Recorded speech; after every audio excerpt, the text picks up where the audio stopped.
بسم الله الرحمن الرحيم அளவற்ற அருளாளனும் நிகரற்ற அன்புடையனுமாகிய அல்லாஹ்வின் திருப்பெயரால் ஆரம்பம் செய்கின்றேன்.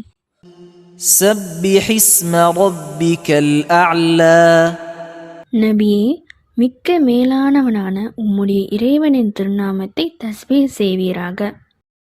الذي خلق فسوى அவனே யாவற்றையும் படைத்து செவ்வையாக்கினான்.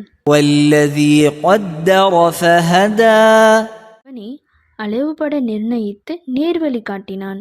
والذي أخرج المرعى فجعله غثاء أحوى அன்றியும் அவனே மேய்ச்சலுக்குரியவற்றையும் வெளியாக்கினான். பின்னர் அவற்றை உலர்ந்த கூலங்களாக ஆக்கினான்.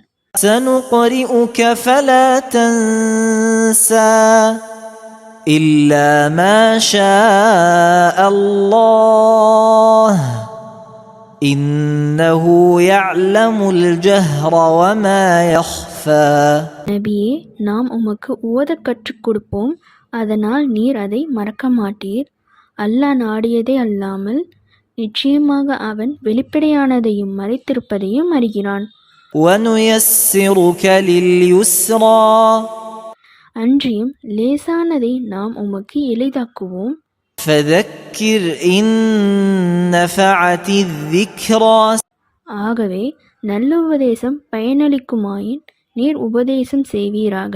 سيذكر من يخشى ويتجنبها الأشقى الذي يصلى النار الكبرى அல்லாஹ்வுக்கு அஞ்சுபவன் விரைவில் உபதேசத்தை ஏற்பான். ஆனால் துர்பாக்கியமுடையவனோ அதை விட்டு விலகிக் கொள்வான். அவன்தான் பெரும் நெருப்பில் போகுவான். ثم لا يموت فيها ولا يحيا பின்னர் அதில் அவன் மரணிக்கவும் மாட்டான், வாழவும் மாட்டான். قد أفلح من تزكى தூய்மை அடைந்தவன் திட்டமாக வெற்றி பெறுகிறான். وذكر اسم ربه فصلى மேலும் அவன் தன் இறைவனுடைய நாமத்தை துதித்து கொண்டும் தொழுது கொண்டும் இருப்பான். بل تؤثرون الحياة الدنيا எனினும் நீங்களோ மறுமையை விட்டு இவ்வுலக வாழ்க்கையை தேர்ந்தெடுத்துக் கொள்கிறீர்கள். والآخرة خير وأبقى ஆனால் மறுமை வாழ்க்கையோ சிறந்ததாகும், என்றும் நிலைத்திருப்பதாகும். إن هذا لفي الصحف الأولى صحف إبراهيم وموسى நிச்சயமாக இது முந்தைய வேதங்களிலும் இப்ராஹிம் மூசாவினுடைய வேதங்களிலும் இருக்கின்றது.